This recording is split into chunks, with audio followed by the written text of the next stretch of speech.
Chuck, it's great to see you today. Thanks, Jason. Good to be with you. Chuck, you are a squadron leader in the Navy SEALs Team 6. When you look at what's going on now in Kursk region of Russia, where the Ukrainians, incredibly, are occupying Russian territory, what do you make of it? Well, the first thing that impresses me, continues to impress me, was the total tactical surprise that Ukraine was able to undertake this operation with. Russia appeared to have made zero preparation. The disposition of their troops were abysmal. Right now, we're looking at somewhere north of 1,200 square kilometers occupied by Ukraine. If you add the contested terrain in as well, we're talking 1,600 square kilometers. And with the recent HIMARS and airstrikes on bridges adjacent to the east of the salient, we're looking at another 400 square kilometers, an area the size of Luxembourg that is also likely to fall into Ukrainian hands. I'm extremely impressed. I would also say this: Ukraine has managed in 12 days to take more terrain in Russia than Russia has been able to take in Ukraine in the last 8 months. So it's a spectacular success. But you've just been there. You were just there. You're one of the first correspondents to make it to Sudzha and beyond and the zero line. So I'm more interested in what you have to say about it. What did you find on the ground during your recent trip? Well, I think, it's very interesting to actually get there and to see both the Ukrainian side and the Russian side. Talking to the Ukrainian commanders, it's very clear that they're well organized. There's not shortages of anything, according to them, except for drones. They said they always need more drones. But they said as far as artillery goes, as far as men goes, they're in good shape.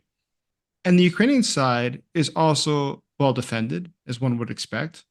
And the Ukrainian side, I think, has a lot bigger plans afoot because they are just so confident that Russia is not prepared. Just myself crossing into Russia, you notice something very quickly, which is that the frontier, the border, was totally undefended. There was a couple lines of dragon teeth. There's some barbed wire spread around it, but that was it. I mean, a bulldozer could have gone through it. They had very few landmines on the border on the Russian side, and the Russian troops themselves were wholly unprepared. As you saw just in the first days, dozens upon dozens of Russian troops surrendered immediately. And what's even more incredible is the degree that Ukraine was just perhaps lucky that the Russians started sending convoys down immediately, saying they would extinguish this threat from Ukraine. And what happened? Those convoys were destroyed by HIMARS immediately, wiping out perhaps up to 800 Russian soldiers all at once. So I think the other Russian convoys that have arrived to the region or have been coming down to the region know what will happen if they get within range of the Ukrainians. And so the Ukrainians have been very successful in persuading Russians to surrender by dropping leaflets to them or otherwise saying, move 4 kilometers to the southwest and to this pickup location, and you can surrender to us there. If not, if you stay where you are now, stay in your positions, we will attack that location, you'll be destroyed. And so the Ukrainians have just been very successful in persuading Russians to give up the fight. Now, with your experience, what do you think? What's going on internally in the Russian army as this is all transpiring? Well, one of the things that impressed me on the Ukrainian side first was there was a very large special operations component to the Ukrainian invasion force. 3 battalions of Ukrainian special operations forces. That's a big component. You just mentioned that very effective convoy interdiction. Ukrainian forces, special operations forces, we talk about penetration of about 40 kilometers north from the frontier, but the special operations forces are operating way in advance of the zero line. In the case of these Russian convoys arriving, look, they were driving down the road. In many cases, they parked. They made no attempt to conceal themselves. no attempt to disperse. The quality of Russian soldiering and their combat effectiveness, and of course their leadership, from which all these mistakes issue. We're seeing them get mauled. We're seeing groups of people surrender to hovering drones. It just doesn't work. But Ukraine was they picked precisely the right place to attack. You mentioned earlier that on the Russian side of the frontier, you saw almost no established defensive positions. Well, they just spent $19 million, didn't they, to emplace defensive positions? The corruption is immense, and the ineptitude of the Russian forces, their commanders, is also, I don't know, it's implacable. It's not going to be remedied anytime soon. That is incredible. So when you look at it going forward, a lot of people, though, are still worried that the Russians might be plotting their own large offensive sometime soon. Perhaps all that's happening now in Donbass is just a distraction. Maybe there is something bigger. Do you think that the Russians have the capability or the capacity to launch a large scale, highly technical operation at this point? Or do you think that they're lacking the manpower or vehicles and other technology in order to do so? Well, it is always dangerous to underestimate your enemy, but I have to look coldly at what Russia is doing, what they're achieving, how they're going about it. My assessment is this: the Russians don't have an operation overlord. They don't have a plan to undertake 3 large-scale, major combined arms maneuver warfare thrusts into Ukraine, drive the Ukrainians back to the Dnipro, and then drive them to the Polish frontier. They don't have a plan. If they did have a plan, and believe me, they don't, they can't execute on it. Most Russian attacks are platooned or company sized. They are not artfully put together. They attack in broad daylight. They attack the same objective again and again and again. They lose 60 to 80% of their assault force every time they do it. And I see this constantly. What are the exceptions? Well, they prove the rule. In the southern area of the Donetsk area of operations recently, there was a 70 vehicle Russian attack. It roared at the Ukrainian positions, again, in broad daylight, dragging 300-meter dust clouds behind them. The Ukrainians could see them coming literally for miles. On contact with Ukrainian forces, 6 or 7 Russian vehicles were blown up. 10% of the assaulting force, precisely what you'd think when you come into contact with the enemy. At that point, all of the Russian infantry dismounted from their vehicles and ran away. That was their largest scale attack in the last 6 weeks. That's how it came out. They can't execute. They're badly led. Their equipment isn't any good, but the motivation of the individual soldier, it isn't any good. And we were talking just earlier. You said, mercenaries don't fight. I mean, and the Russian people, you know it intimately. You're a language speaker. Tell me a little bit about that. A Russian soldier who's got $20,000 in the bank account, paid off all his debts. How do you think he's going to fight?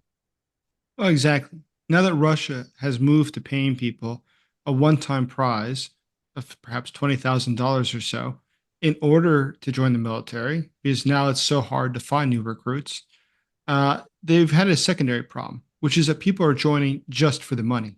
There's no longer any ideology associated with it. They're not really there because they want to win. They're there because they have to pay off debts. In fact, there's a huge amount of indebtedness within Russia, which the government is taking advantage of in order to get more guys to join the army. But I would imagine if you were there to settle your debts and you got your one time payment, you've paid back those loans, and now you're a free man, do you really want to die? You're actually in the best place you've probably been in years. You don't owe anyone any money. You have no obligations to anyone else. And so if you realize that others are dying, like the convoy you just mentioned, why are you going to stick around? Isn't it better to get out and start running back home than to sit around and wait for a drone or a HIMARS to come down on you, it's much better to think of yourself. And I think that's increasingly what's happening. Now, I'd be curious if you look at this, the Russians themselves, I think, are quite surprised by how bad things are going. But the one person who I've noticed seems overly confident is Vladimir Putin himself. It would seem to me he has a lot of people misinforming him or disinforming him of the current status. You remember Kadyrov promised to wipe this all up within a couple of days. Other senior military officers also said so. And finally, he had to replace, or he chose to replace, the military leadership that was executing the operations in Kursk with people from the FSB who have no military experience. In fact, the one who he chose was his former bodyguard in charge of protecting one of his palaces. So when you look at this, what do you think? Well, I see Putin has an ever shrinking circle of people that he trusts.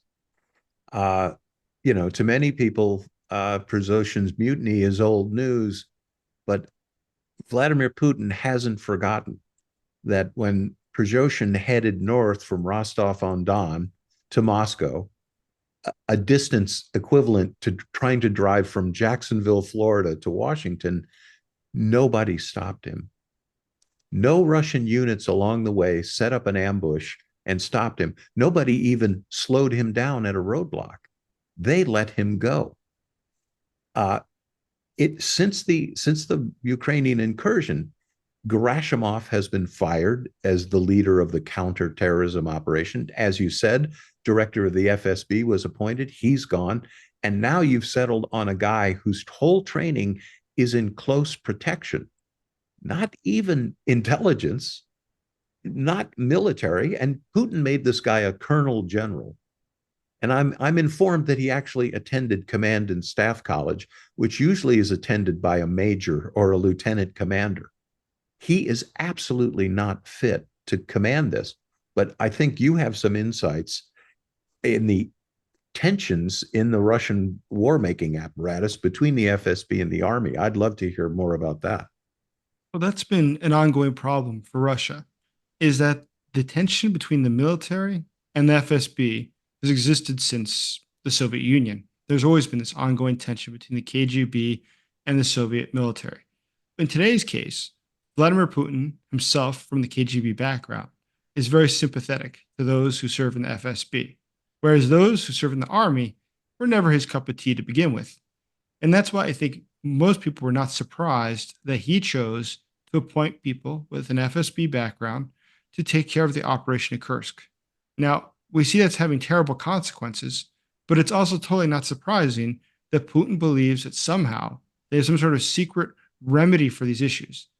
And the reality is, there are no ready remedies. And I'm absolutely certain that there is nobody sitting in the general staff of the Russian army saying, let's do what we need to do to help the FSB guys who just replaced us to do their jobs better. Quite the opposite. We've seen routinely within Russia that out of spite, out of pure spite and ego, that agree that they will interrupt each other's operations and do things that are ultimately detrimental to Russia and to the Russian military, to the Russian FSB, and ultimately cost Russian lives. But they don't care because their objective is not about Russia.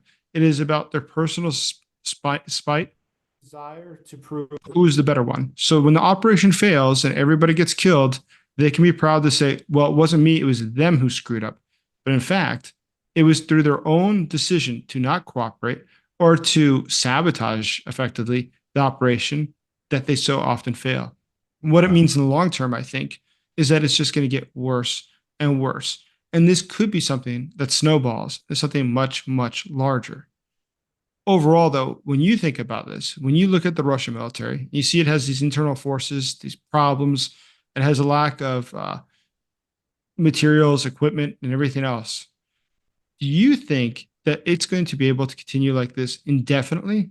Or at what point, or in what ways, let's ask, could a military effectively start to collapse? What would that look like? Well, it looks like Kursk. That's what a collapsing military looks like.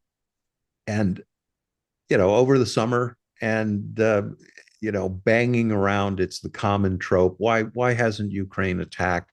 We've given them all this stuff. Why haven't they been able to put together, uh, a counterattack? There are preconditions necessary to uh, to attack successfully. The Russians don't care about those because a Russian manpower, it's a consumable. It's like fuel or ammunition. They simply do not care how many people they lose. And the Ukrainian armed forces have embraced a Western command structure where, not even to be cynical, your trained manpower is a vital resource. It needs to be conserved. We've already seen Russia completely eviscerate its own highly capable special operations forces. They're all gone. The VDV forces, they've been hollowed out. The naval infantry, traditionally a nation's Marine Corps, they're impressive troops. They've been burned all up by Russia because they simply use them in assault meat waves. Kursk shows what Ukraine is capable of doing when it has the right preconditions. And one of those necessarily is at least, if not air superiority, air parity, because it's been under commented on that many targets have been hit. Command centers and the bridges across the Seam River were taken out by Ukrainian airstrikes carried out on Russian territory. Okay, you got to unpack that statement. Ukraine doesn't have air superiority over that area, but it has air parity, air dominance, enough so its strike aircraft could carry out those key airstrikes. But also, more importantly, I'm seeing video clips of Ukrainian air mobile forces, helicopter-borne operations in Russia. Changed the dynamic from the top down, and this is what Ukraine is capable of. And the Russian forces, like I see down south, they're brittle. It's easy to attack. It's hard to get punched in the nose, get back up and counterattack. And I don't think Russia's capable of those sorts of operations anymore. Big statement, but it's what I see. So if it's like that, do you think that there's a Russian general sitting now in Moscow thinking, here's the plan forward. Here's how we can still take Kyiv. Here's how we can still take three-quarters of Ukraine. What do you think they really perceive of the situation? Or do they realize that this is already becoming a lost cause? You know what? I see a group of officers. Putin's been in charge for 20 years. 10 years is a generation of officers. 2 generations of officers who existed in the Putin kleptocracy. They didn't get promoted because they knew their stuff. They didn't get promoted because they were good officers. They got promoted because when they were junior officers, they looked the other way while their superiors looted the military. Then they rose through the ranks because they were in on the grift, and then they find themselves in positions of command. They don't care about the men they command. They don't care. They'll lose 1,000 people in an afternoon at one battle. They absolutely don't care. What they're in for is pats on the head from Putin, who is the fountainhead of all riches and all success. I think, though, that any Russian commander realizes that if he puts together or even attempts any attack larger than company size, his units will fall apart. That's a terrible thing to realize about the units you command, but nobody wants to tell that to the boss. And that comes, as you know very well, you're a student of Russia, from the Soviet times. You don't want to report a problem. You want to ignore the problem and tell the bosses everything's okay, which is another egregious wound for the Russian military. Nobody at the top really knows what's happening because it's not reported. And it's not only is it not career enhancing, it's not life extending, to tell the truth to Putin. It's absolutely true. The fact is, Putin, through his own poor leadership, his own corruption, and just destroying totally the Russian military, as well as the Russian intelligence services, over 2 decades of his dictatorship, has set the precedent for what I think is going to eventually lead to the collapse of the Putin regime. So, Chuck, it was great talking with you today. I really appreciate it. Thanks, Jason. Always a pleasure.